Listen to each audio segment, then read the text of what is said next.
मैं कोई शतरंज या कोई गेम नहीं खेल रही, ना ही मैं खेल सकती हूँ।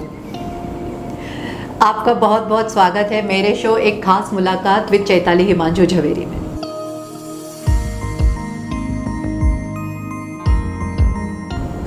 एक बहुत नई और नायाब चीज़ आज मैंने देखी है।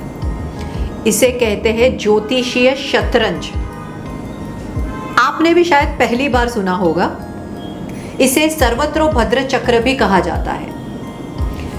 इसका क्या इम्पोर्टेंस है और इससे हमें क्या लाभ हो सकता है, ये तो एक ही व्यक्ति हमें बता सकते हैं। चलिए स्वागत करते हैं हमारे पंडित जी का, पंडित राजेंद्र कृष्ण बिस्सा जी का, जो इसको हमें और अच्छे से यूज़ करना बताएंगे और इसके क्या क्या लाभ है ये भी हमें समझाएंगे।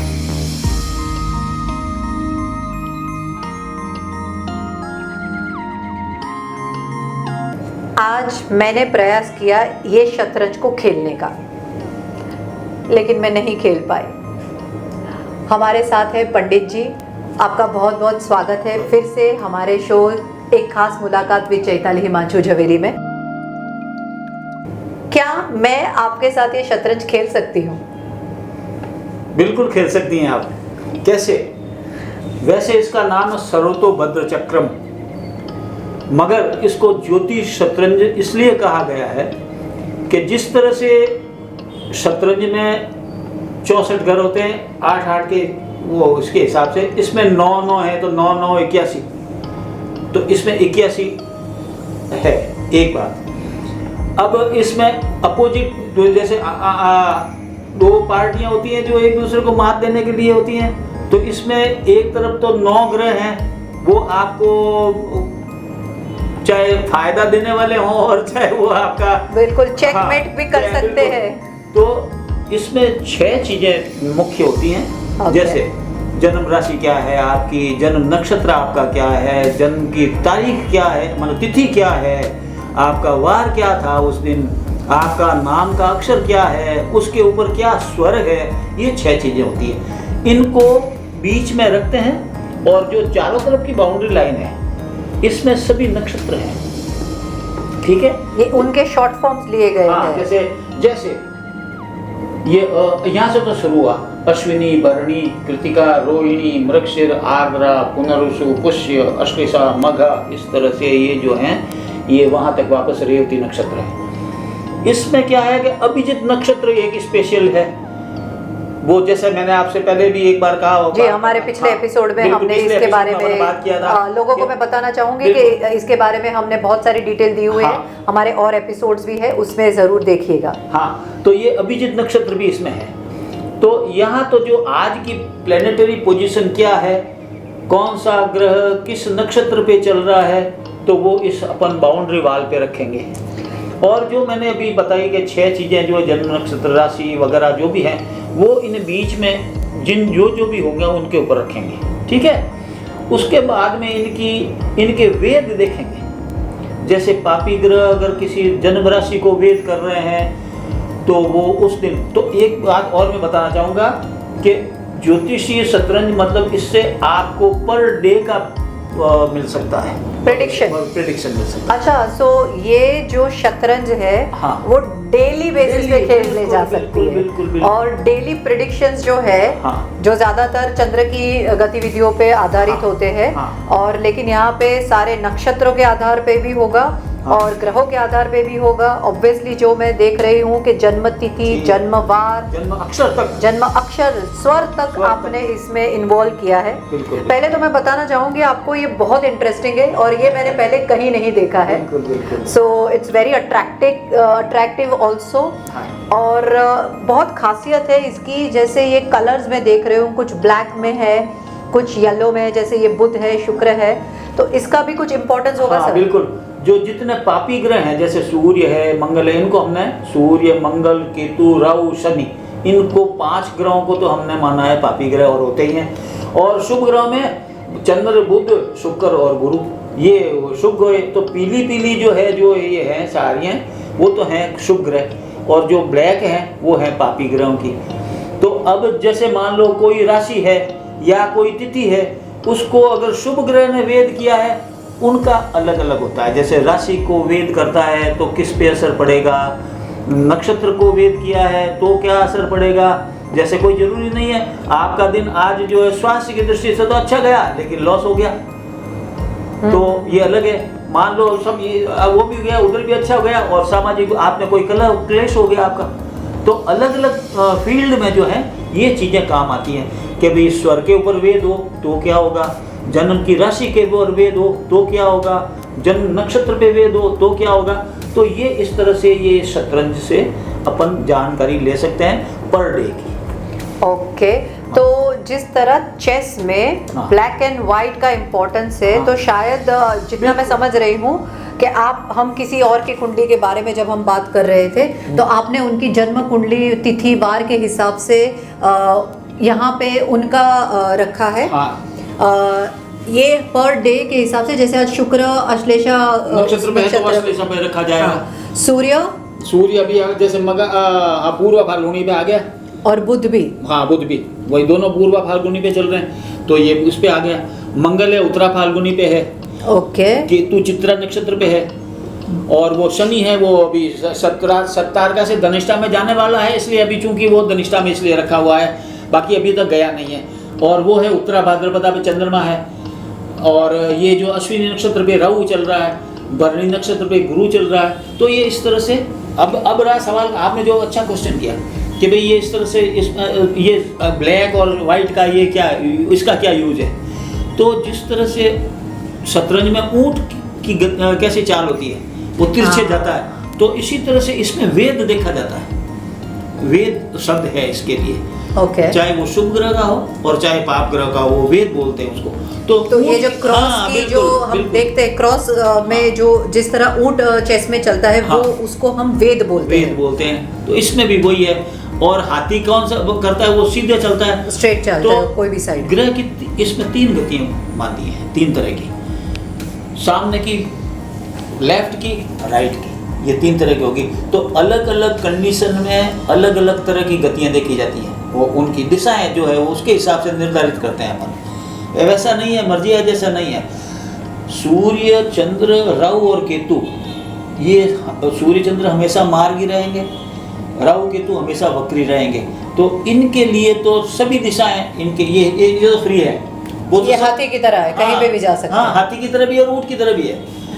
मगर जो वक्री ग्रह है तो वो उसकी दिशाएं अलग होगी, मार्गी है वो उसकी अलग होगी, बहुत ज़्यादा तेज चलने वाला ग्रह है उसकी अलग दिशा होगी देखने की। तो इस तरह से इसका वो मतलब देखने का तरीका है। तो पर डे आप पहले अध्ययन करते हैं कि कौन से ग्रह की कौन सी परिस्थिति में है, किस तरह की चाल है, और उसके हिसाब से आप उनके नक्षत्र के हिसाब से उसको वो ग्रह को वहाँ पे रखते हैं कि ग्रह के। और उसके बाद जो भी जातक आपके पास आते हैं अपने क्वेश्चन लेके कि कल या आज मुझे कहीं बड़ा इन्वेस्टमेंट करना है, या मेरे नौकरी के लिए अपीयर होना है, या कोई और काम के लिए भी आ सकता है, तो वो करना चाहिए नहीं करना चाहिए, तो उसकी जन्म तिथि और वार को भी यहाँ पे मेंशन किया गया है, उस पे रखा जाता है। यहाँ तक कि शायद उसके नाम और जन्म तिथि का भी स्वर तक जी स्वर, जो नाम का स्वर है उसको भी मैं दर्शकों को बताना चाहूँगी, सिर्फ उनका पहला अक्षर ही ना लेते हुए पूरे स्वर को यहाँ पे कंसीडर किया जाता है, नक्षत्र को कंसीडर किया जाता है। और जैसा पंडित जी ने बताया, वेद जो वर्ड है जिसे हम ऊंट की चाल जैसे चेस में होती है क्रॉस में देखा जाता है, तो ये किसी जातक की जन्म तिथि और वार के हिसाब से वहाँ पे इन्होंने रखा हुआ है। तो ये अगर ब्लैक में है तो ये यहाँ पे इसको शुक्र वेद रहा। तो ये शुभ वेद हो गया। आपकी जन्म तिथि और जन्मवार दोनों को शुक्र ने वेद किया, तो ये शुभ वेद है।